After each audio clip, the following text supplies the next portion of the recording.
Assalamualaikum warahmatullahi wabarakatuh. Nama saya Donna Sari Siregar, jurusan Hukum Pidana Islam. Tujuan saya di sini yaitu untuk menyelesaikan tugas praktek hukum, di mana di sini membahas tentang unsur-unsur dari berita acara pemeriksaan, surat dakwaan eksepsi, surat tuntutan, dan nota pembelaan atau pledoi. Baiklah, sini langsung saja masuk kepada yang pertama, yaitu unsur-unsur dari berita acara pemeriksaan. Di sini saya mengambil tentang berita acara pemeriksaan tersangka. Yang menjadi tersangka di sini yaitu saudara ES dan menjadi penyidik yaitu saudara HP. Yang dimana HP ini adalah selaku penyidik pembantu kantor Kepolisian Negara Republik Indonesia daerah Jawa Barat, dan ia menjadi penyidik dari saudara ES sebagai tersangka dari kasus pidana pemerkosaan, yang dimana ini terdapat pada pasal 285. Kesimpulan dari beberapa pertanyaan mengenai tersangka ES dari penyidik yaitu bahwasanya tersangka ES ini sudah lama kenal dengan korban IN, di mana mereka itu telah berpacaran selama 2 bulan dan mereka menjalin hubungan tanpa diketahui oleh keluarga dari IN, dan mereka pergi jalan-jalan main-main itu tidak diketahui oleh keluarga dari IN. Adapun tempat terjadinya peristiwa pemerkosaan ialah itu tempat yang sering dikunjungi oleh saudara ES dan saudari IN, yang dimana sebelum terjadinya peristiwa tersebut saudara ES ini kumpul bersama teman-temannya dan mereka itu sama-sama menonton film dewasa selama 3 jam.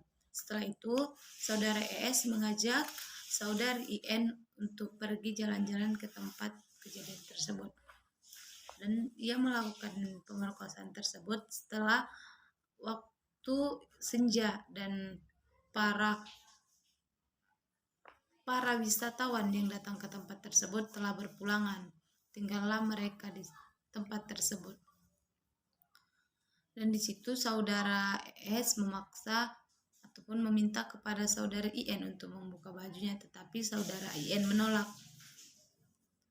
Setelah itu, dan pada saat itu kakak korban datang ke tempat peristiwa terjadinya pemerkosaan tanpa diketahui oleh saudara IN dan saudara ES.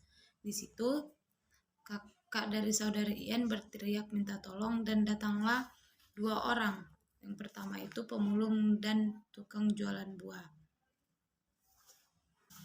Jadi dari beberapa keterangan-keterangan mengenai pertanyaan dari penyidik kepada tersangka dapat disimpulkan bahwasanya kasus pemerkosaan ini termasuk dalam pasal 285 KUH Pidana.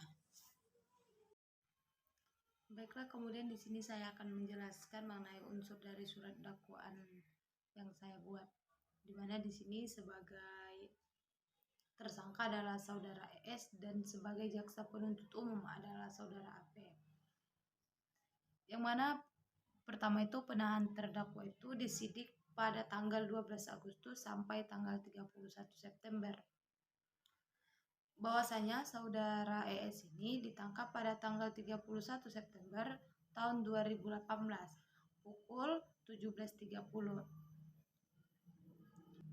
di Dusun Baruntas, Kecamatan Solo Kanjero, Kabupaten Bandung, di mana itu daerah hukum Pengadilan Negeri Balai Bandung, yang mana ini ia telah melakukan kekerasan atau ancaman kekerasan memaksa seorang perempuan bersetubuh dengan dia di luar perkawinan,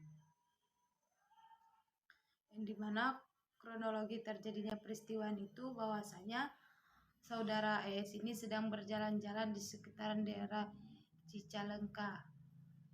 Kemudian saudara ES itu melihat ataupun bertemu dengan korban inisial AS. Kemudian saudara ES pada saat itu sedang dalam kondisi mabuk usai melakukan pesta miras bersama teman-temannya. Dan saudara ES ini tidak sengaja membawa kunci T di sakunya, dan dia pun mengambil kunci T tersebut kemudian mendekati korban AS.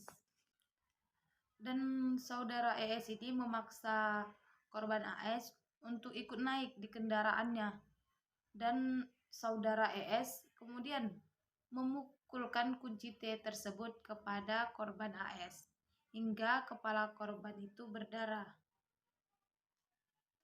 Dan saudara ES itu membuka baju dari korban dan melakukan tindakan kekerasan seksual kepada korban AS.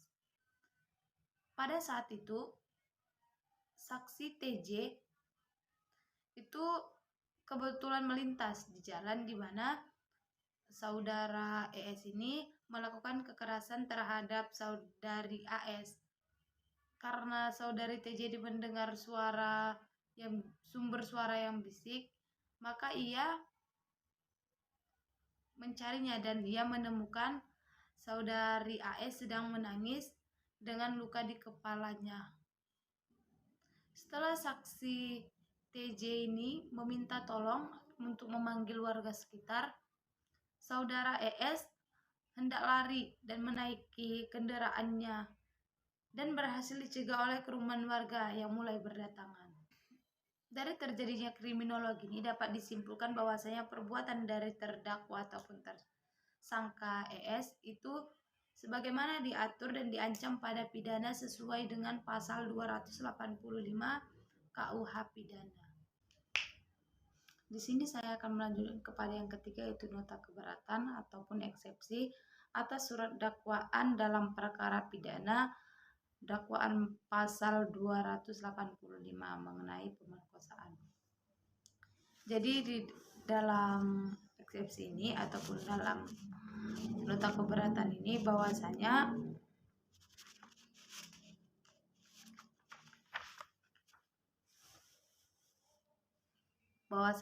eksepsi ini disampaikan setelah mempelajari dan memahami surat dakwaan dari jaksa penuntut umum yang dibacakan pada saat persidangan.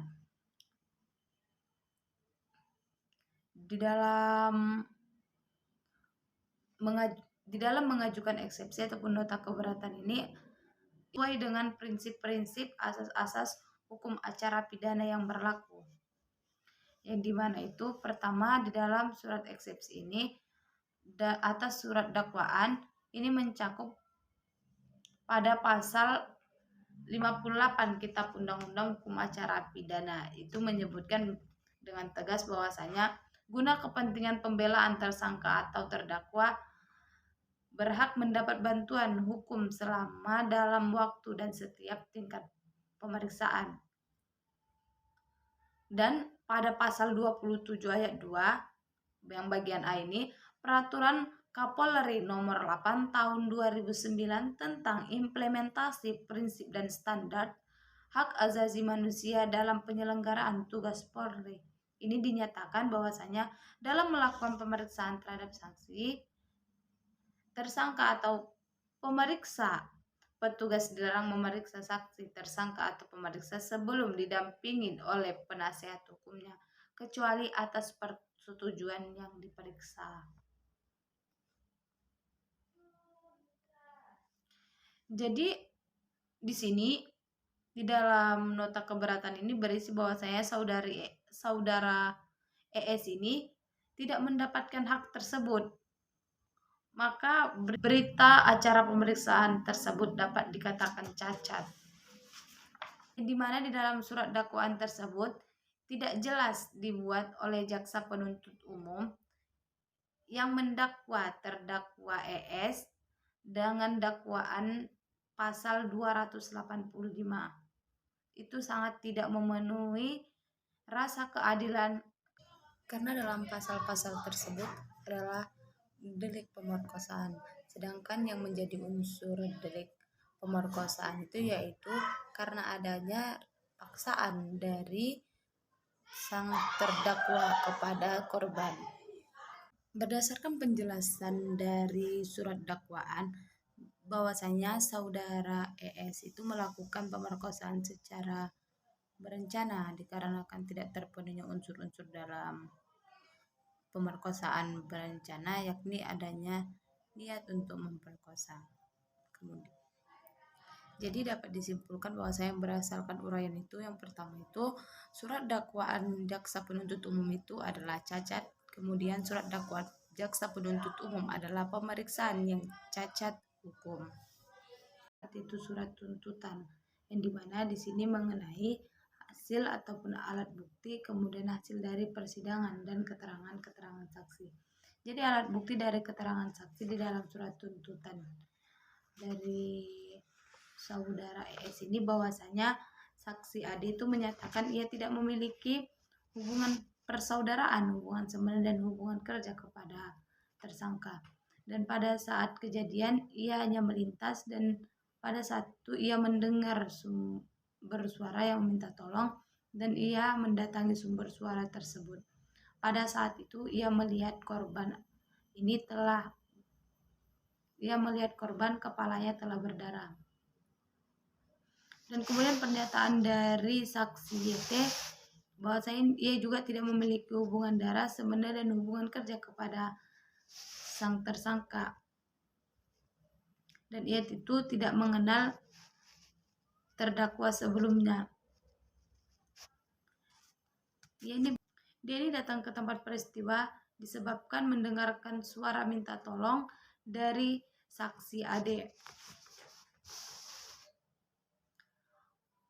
Bahwasanya ketika ia mendengar suara minta tolong itu, ia coba mendekati di tempat peristiwa terjadinya saudara ES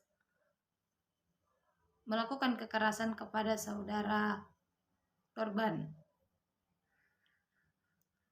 Dan di situ mereka menangkap tersangka ES bersama-sama dengan warga lainnya. Kemudian di surat tuntutan ini juga bahwasanya ada keterangan terdakwa yang dimana di dalam keterangan terdakwa ini ia benar-benar melakukan kekerasan kepada wanita dan memaksa wanita tersebut agar bersetubuh dengan dia, padahal mereka tidak ada ikatan perkawinan. Kemudian di sini juga terdakwa itu benar-benar melakukan kekerasan tubuh dan memukul korban memakai alat tumpul. Dan tersangka ataupun terdakwa ini benar-benar memukulnya dengan kunci T yang ia bawa dengan tidak sengaja. Dan di surat tuntutan ini memuat dari analisis yuridis bahwasanya dikatakan terdakwa ini telah terbukti melanggar pasal-pasal yang didakwakan atas perbuatan yang dilakukannya kepada wanita tersebut. Dan di sini ada unsur-unsur yang meliputi dari perbuatan tersebut, yaitu unsur dari barang siapa, yang dimana di sini itu siapa yang menjadi subjek hukum, kemudian dengan siapa kekerasan dan ancaman tersebut. Dan unsur-unsur yang selanjutnya memaksa seorang wanita untuk bersetubuh dengan dia. Dan unsur selanjutnya itu tidak ada ikatan perkawinan. Jadi kesimpulan dari surat tuntutan ini yaitu pernyataan ataupun persaksian dari para saksi, alat bukti petunjuk yang diajukan itu saling berkaitan. Maka di sini saudara ES terbukti melakukan tindak pidana yang didakwakan kepadanya.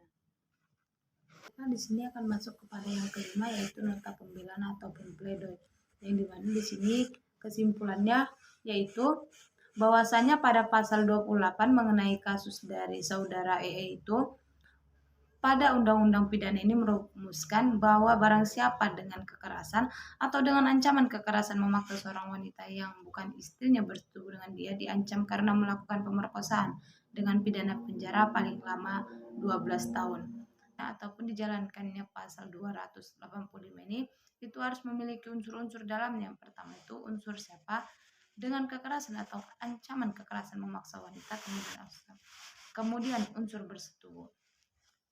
Jadi di dalam surat tuntutan yang telah diajukan, di mana di nota pembelaan ini berisi bahwasanya proses pembuktian di pengadilan, seorang terdakwa hanya dapat dinyatakan bersalah apabila dapat buktinya sepenuhnya seluruh unsur dari pasal undang-undang pidana yang didakwakan.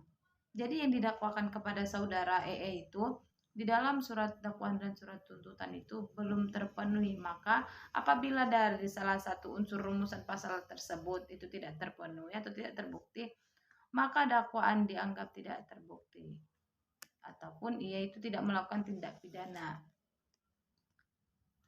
Kemudian di dalam ekses ini, dengan kata lain terdakwa harus dinyatakan tidak bersalah dan harus dibebaskan dari dakwaan yang dimaksud dalam pasal tersebut. Itulah isi dari nota pembelaan ini, bahwasanya saudara ES itu dinyatakan tidak bersalah karena uraian mengenai unsur-unsur pasal dalam dakwaan pemerkosaan terhadapnya itu tidak terpenuhi. Baiklah, sekian dari pemaparan saya mengenai praktek hukum. Wassalamualaikum warahmatullahi wabarakatuh.